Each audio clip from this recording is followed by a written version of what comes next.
जय हिंद दोस्तों, वंदे मातरम।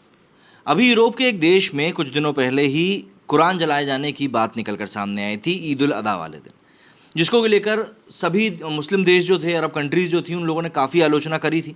स्वीडन के कई सारे प्रोडक्ट्स को भी बैन करने की बात कही गई थी। लेकिन एक बात जो है वो ये है कि वहाँ की सरकार ने, स्वीडन की सरकार ने वहाँ पर अभिव्यक्ति की आज़ादी के नाम पर इसको लेकर जो कुरान को जलाने वाला जो पूरा कर्मकांड हुआ था, इसको लेकर प्रोटेस्ट की भी उन्होंने इजाज़त दी थी। हालांकि सिर्फ एक ही व्यक्ति को दी थी और इसको जलाने का भी दिया था उन्होंने परमिशन कि हाँ ठीक है, आप ऐसा कर सकते हैं। इसी को लेकर बहुत आलोचना हुई थी। लेकिन सबसे बड़ी बात यहाँ पर यह है कि अब सारे जितने ही मुस्लिम देश हैं वो संयुक्त रूप से इसकी मतलब आलोचना करने के लिए इकट्ठे आ गए। हुआ कुछ यूँ है कि मंगलवार को संयुक्त राष्ट्र मानवाधिकार परिषद मतलब कि UNHRC में कुरान जलाने के मामले को लेकर पाकिस्तान ने एक प्रस्ताव पेश किया। प्रस्ताव पर बहस के दौरान इस्लामिक देश और पश्चिमी देश अभिव्यक्ति की स्वतंत्रता को लेकर आमने सामने आ गए। दरअसल ईरान, पाकिस्तान, सऊदी अरब सहित कई मुस्लिम देशों ने कहा कि ये घटना धार्मिक नफरत को बढ़ाने का काम करती है और अभिव्यक्ति की स्वतंत्रता के नाम पर ऐसी घटनाओं को बढ़ावा नहीं दिया जा सकता। वहीं पश्चिमी देशों ने कहा कि अभिव्यक्ति की स्वतंत्रता का मतलब कभी कभी असहनीय विचारों को सहना भी होता है। प्रस्ताव पर बहस के दौरान मुस्लिम देशों ने स्वीडन में कुरान जलाने की घटना को इस्लामोफोबिया से प्रेरित करार का एक कृत्य करार दिया। अब ऐसे में जवाबदेही तय करने की उन्होंने मांग भी उठा दी है। पिछले महीने दरअसल स्वीडन की स्टॉकहोम सेंट्रल मस्जिद के सामने एक शख्स ने लोगों की मौजूदगी में कुरान की एक प्रति को पैरों से कुचलकर उसे आग के हवाले कर दिया था। इस घटना का वीडियो सामने आने के बाद से ही मुस्लिम देश भड़के हुए हैं। इराक, कुवैत और संयुक्त अरब अमीरात, सऊदी अरब सहित कई मुस्लिम देशों ने स्वीडन के राजदूतों को तलब कर उनसे अपना विरोध जताया था। पाकिस्तान ने भी इस घटना पर कड़ा विरोध जताया था और मंगलवार को संयुक्त राष्ट्र मानवाधिकार परिषद में पाकिस्तान ने एक प्रस्ताव पेश कर UN मानवाधिकार परिषद से मांग करी कि इस मुद्दे पर एक रिपोर्ट पेश करी जाए। प्रस्ताव में देशों से अपने कानूनों की समीक्षा करने और उन कमियों को दूर करने का आह्वान किया गया जो धार्मिक नफरत फैलाने वालों को रोकने में मुश्किलें पैदा करती हैं। प्रस्ताव पर बहस के दौरान कुरान जलाने के मुद्दे को लेकर मुस्लिम देशों और पश्चिमी देशों के बीच मतभेद साफ नजर आए। पश्चिमी देश इस बात से चिंतित है कि अभिव्यक्ति की स्वतंत्रता और अधिकारों की सुरक्षा के रास्ते में काफ़ी चुनौतियां हैं। पाकिस्तानी विदेश मंत्री बिलावल भुट्टो इसके ऊपर अपना बयान भी दे चुके हैं।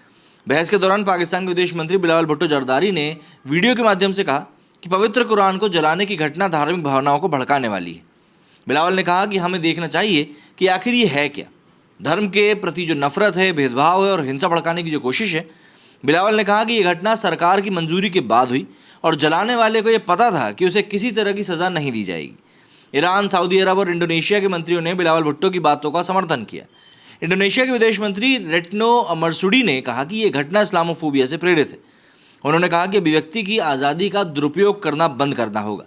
अगर आप इस मुद्दे पर चुप हैं तो इसका अर्थ यह है कि आप भी इसमें मिले हुए हैं। प्रस्ताव पर बहस के दौरान सऊदी अरब के विदेश मंत्री प्रिंस फैजल ने कहा कि सऊदी अरब की सरकार बातचीत, सहिष्णुता और सम्मान के मूल्यों को मजबूत करने और नफरत और ये जो उपद्रव होता है इसको फैलाने वाली हर चीज़ को खारिज करने की ज़रूरत पर जोर देती है। उन्होंने आगे कहा कि हम चरमपंथियों के पवित्र कुरान की प्रतियां जलाने को कड़ी निंदा करते हैं। इन निंदनीय कृत्यों को किसी भी तरह से स्वीकार नहीं किया जा सकता क्योंकि ये घटनाएं नफरत और नस्लवाद को उकसाती हैं। ऐसी घटनाएं सीधे तौर पर सहिष्णुता, संयम को बढ़ावा देते हैं और चरमपंथ को रोकने के अंतर्राष्ट्रीय प्रयासों को कमजोर करती हैं। अब ऐसे के ऊपर पश्चिम देश के बोले वो भी समझ लीजिए। दरअसल प्रस्ताव पर बहस के दौरान अभिव्यक्ति की स्वतंत्रता को लेकर पश्चिमी देशों की राय इस्लामिक देशों से अलग दिखी। जर्मनी की राजदूत कैथरीना स्टैश ने कुरान में आग लगाने को भयंकर उकसावे की कार्रवाई बताकर उसकी निंदा की। लेकिन साथ ही उन्होंने कहा कि अभिव्यक्ति की आज़ादी का मतलब कभी कभी ऐसे विचारों को भी सहना होता है जो लगभग असहनीय लग सकते हैं। वहीं अगर हम लोग फ्रांस के राजदूत की बात करें तो उन्होंने कहा कि मानवाधिकार लोगों की सुरक्षा के लिए बनाए गए हैं, ना कि धर्मों और उनके प्रतीकों की रक्षा के लिए। प्रस्ताव पर असहमति के कारण मंगलवार को उसे पास नहीं कराया जा सका।